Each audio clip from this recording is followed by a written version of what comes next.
welcome back to my channel. I'm Sandra, and for today's video, susubukan ko yung mga TikTok makeup hacks na nauuso ngayon.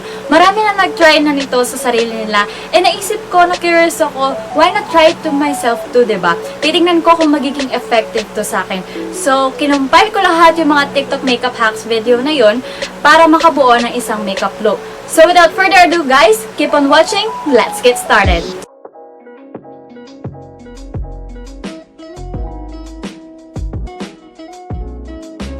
So yan guys, itatry na natin yung talagang nagpa-viral ngayon na makeup hack. Mula kay Rida Matte, credits to her, and pakinggan natin kung paano yung gagawin niya. If you wear makeup, watch. Change your whole routine and try this instead. Moisturize first. Then after moisturizing, take some translucent powder. I usually use the Fit Me one, and I just lightly dab it all over my face. Not too much. Then take some setting spray. It could be any setting spray. I usually use the NYX one. After the setting spray, take a primer and just put your primer. Also, wait for the setting spray to dry first. Then just put on your foundation and just see what happens and how amazing your fucking makeup is gonna look. And it's gonna stay on 24/7 and it's not gonna crease. So yan guys, inuna niya yung paglalagay ng moisturizer na which usually talaga naman natin ginagawa. So, mag-moisturize muna tayo ng ating face. Ang gamit ko ay ang Olay Natural Wipe. Make sure guys na nakapaghugas kayo ng kamay when applying makeup. Kasi importante ngayon na mag-wash ng ating hands. Noong una ko itong napanood, parang feeling ko ang weird naman kasi after moisturizer, ang ilalagay na ay translucent powder. So, ang gagamitin kong translucent powder ay yung Nichido Final Powder. Just a little bit. Rub it on your face. Then, after ng translucent powder, ang sunod niyang gawin ay setting spray daw. So, for the setting spray, ang gagamitin ko ulit ay ang Nichido's Final Matte Finish Setting Spray.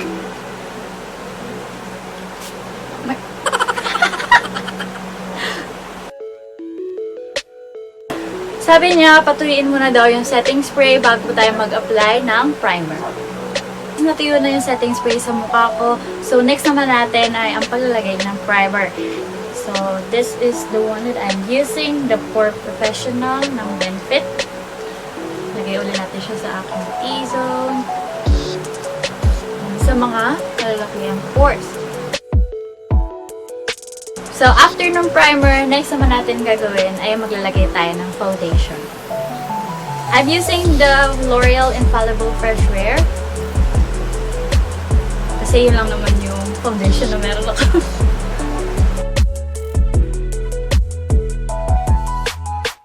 Iba yung naging finish, parang may something, pero parang hindi naman nagkakalayo sa usual routine na ginagawa natin na moisturizer, primer, tapos foundation, tapos saka lang magta-translucent powder and then setting spray. Kumbaga nabaliktad kasi yung yung steps ng paglalagay. Pero I can see, yung sinasabi niya na parang i-check natin na may something, may kakaiba na mangyayari pag ganun yung ginawang step. I can say okay siya, pero hindi naman ganun kalaki yung difference. Pero okay siya. Okay guys, so itong next na video na ating gagayahin, itong TikTok makeup hack na to, ay kakaiba talaga. Kung na-weirdohan kayo dun sa paglalagay ng foundation, ito ay pagdating sa eyebrows naman. Panoorin nyo guys, ilalagay ko dito sa screen ko na to yung makeup hack video na to. Wala kasi siyang audio, so panoorin na lang natin.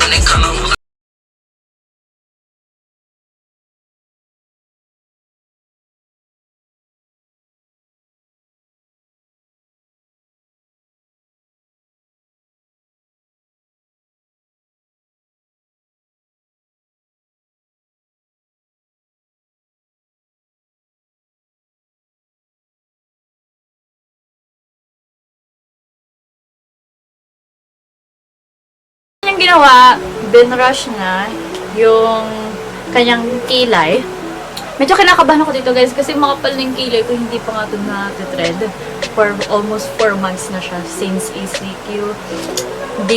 Naabot kasi ako ng lockdown so hindi ko napa-thread tong kilay ko na to. So, tiis-tiis muna tayo sa makapal na kilay. So, yan. Ginawa niya, kinub muna niya yung kanyang eyebrows by using spoolies. So, yan. After niya sinuklay, next niyang ginawa ay nag-put siya ng foundation sa kanyang kilay. So, maglalagay tayo ng foundation. After ng foundation, naglagay siya ng eyebrow powder na sa kanyang brows. Whew! Dinamihan yung paglalagay. Grabe. So, yan. Ginawa niya. Kumbaga, parang magiging makapal yung dating. Ginanyan niya. Kinakabahan ako.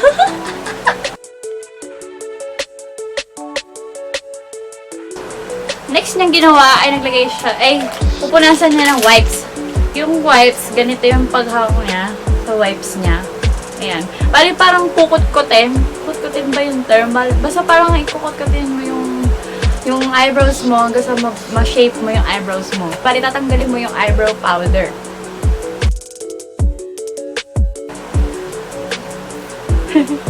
Look.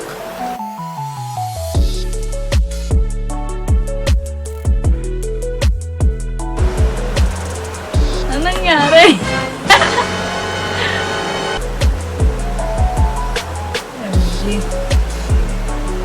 Ang kapal lalo ng kilay ko.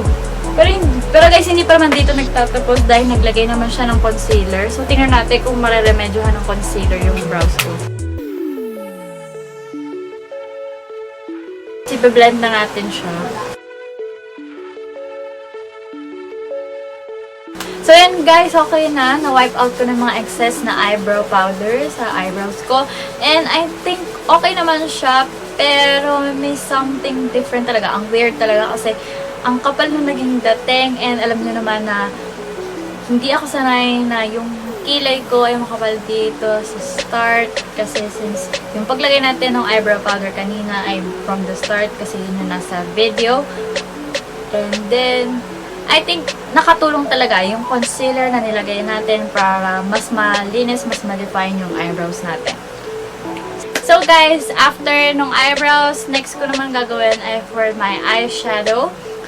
So, itong makeup hack na nakita ko sa TikTok na to ay wala naman siyang audio. So, i-flash ko na lang din dito sa screen ko kung paano ginawa. And kung ano yung makeup product na meron lang ako, yun yung gagamitin ko para sa makeup hack na to. Panoorin natin.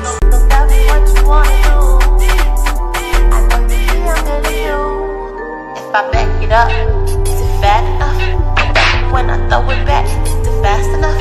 Dito sa makeup hack na to, ginawa niyang eyeliner yung eyeshadow, pero ang gagawin ko lang ngayon ay as a simple eyeshadow para buo ko yung makeup look ko sa mga makeup hacks na gagawin ko ngayon.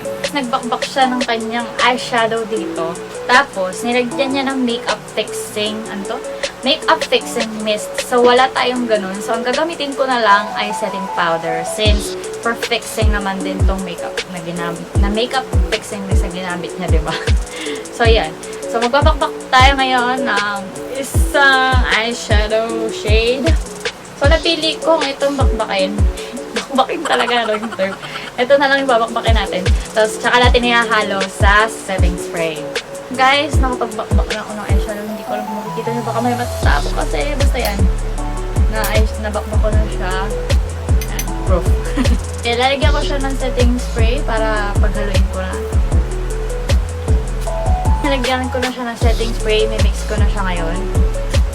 Na-mix ko na siya. And then, tatry na natin maglagay sa ating eyelids.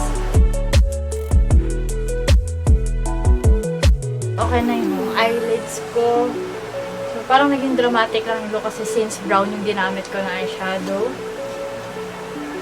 Okay naman siya. Parang naglagay ng primer tapos saka naglagay ng eyeshadow. Pigmented siya, ang dating niya. So, it's okay. Na next naman natin gagawin ay yung makeup hack ng sa concealer. So, panoorin natin siya mula kay The Fashion Freak. New concealer technique. Instead of applying concealer all underneath the eye, we're just gonna apply it in key spots to give the face a lifted effect. I really liked how this turned out. Would you try this technique? Let me know in the comments. Ganda niya. So, yun. Instead daw na yung traditional na paglalagay ng concealer sa under eyes natin, ang gagawin natin, ang lalagyan natin ng concealer, yung mga key spots lang. Para, yun daw yung technique niya para ma-lift yung eye niya. Na after maglagay ng concealer, i-blend out na natin yung concealer. Let's see!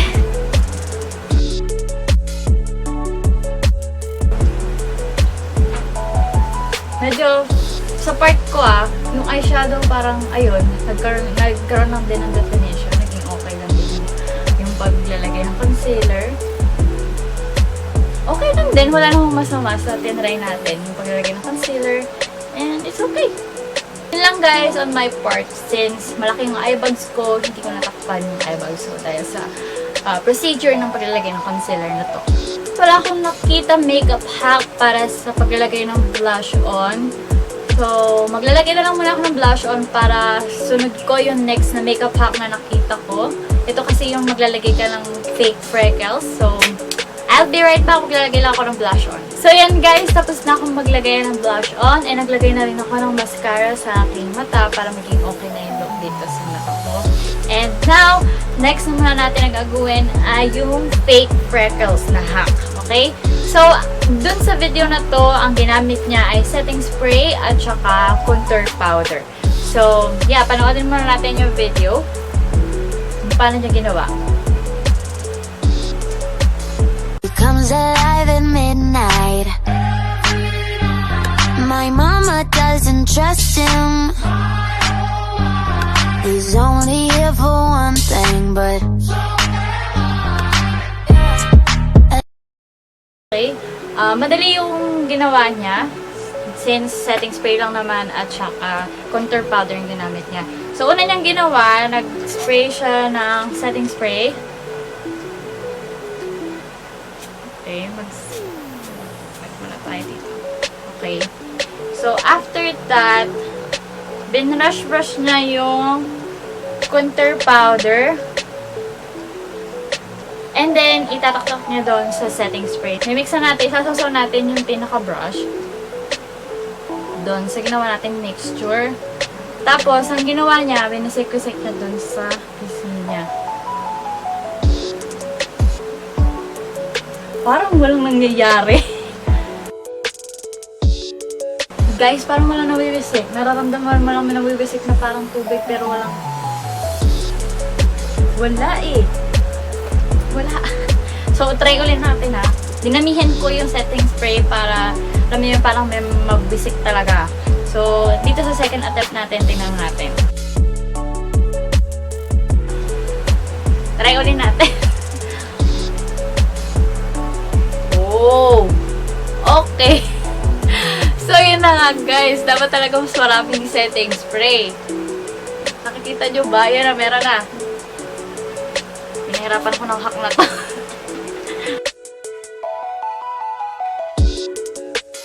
So, I think okay naman na tong nilagay ko. Napa-enjoy na tayo. Nag-enjoy na tayo sa paglalagay ng fake freckles. Na una naging epic pero ngayon, ito nyo naman, nag-enjoy. So, aayusin ko lang muna dito sa part na ilong ko kasi naging messy siya.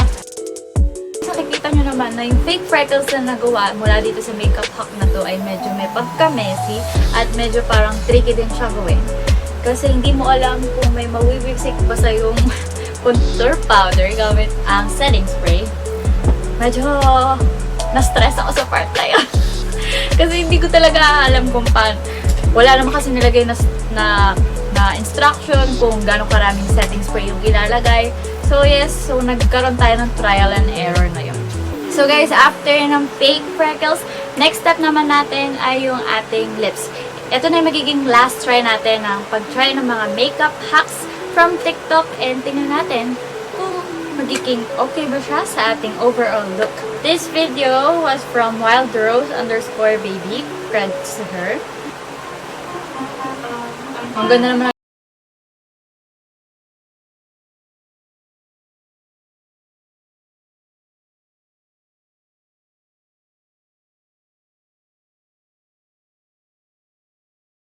I started with the lip liner. Ang gamit ko ay ang Bilena matte lip liner. Hindi ko alam yung shade kasi wala naman nakasulat dito and natapong ko na yung tone niya. So, let's start it. Una niya nilagyan yung gilid. Okay. So, after natin mag-outline ng ating lips, next step naman natin na maglalagay tayo ng highlighter sa ating cupid bow. I'm using the Careline Strobe stick. And then, lagyan na natin. Then, after ng highlighter, binlend niya with sponge. Yung ginawa nating outline sa lips natin. Okay. Parang idadump-dump mo na lang siya. Para kumalat dun sa pinaka inner part ating lips. So, ito palang makeup hack na to. Ang purpose ito, para magkaroon tayo ng plump lips. So, nakita niyo naman, as you can see dito sa lips ko, parang naging plump siya. Mas nag-plump yung lips ko. And, nakatulong yung parang in-outline natin dito sa gilid. Although, hindi natin kagaya yung lips na meron dun sa video na yon, na ang ganda talaga. I guess, it's okay. So yan guys, this is my overall look and naglagay lang naman ako ng highlighter and nose line. And yung mga dinagdag ko lang naman na makeup ay yung mascara and then naglagay ako ng blush on.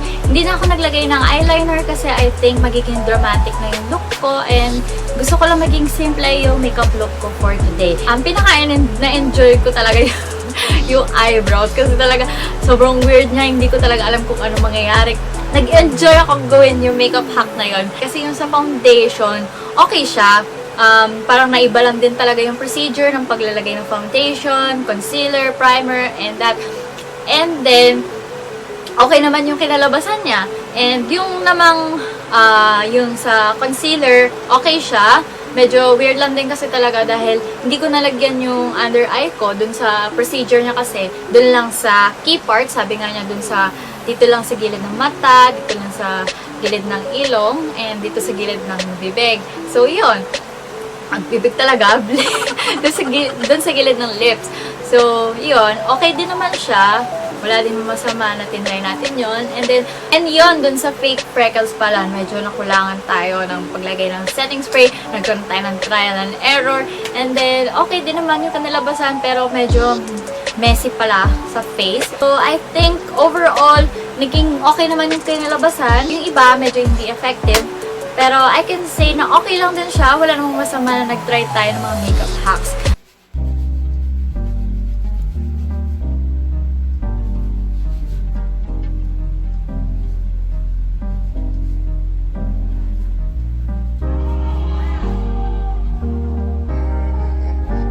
If you want to try those makeup hacks, try it with yourself too. Tingnan nyo kung magiging effective din ba sa inyo. At kung mag-enjoy kayo kagaya na nag-enjoy ako sa sarili ko habang ginagawa yung mga makeup hacks na yun. And also, let me know if na-try nyo na rin. Comment down below. Thank you guys for watching. I hope you liked this look na nagawa ko for today. And I hope you enjoyed watching this video. Follow me on my social media accounts at Twitter, Instagram, and TikTok at NaomiLexa_. And guys, thank you for watching. Don't forget to subscribe, like, and click the notification down below para maging updated kayo sa aking mga susunod na video. Once again, this is Sandra and thank you guys for watching. Bye-bye! God bless you guys!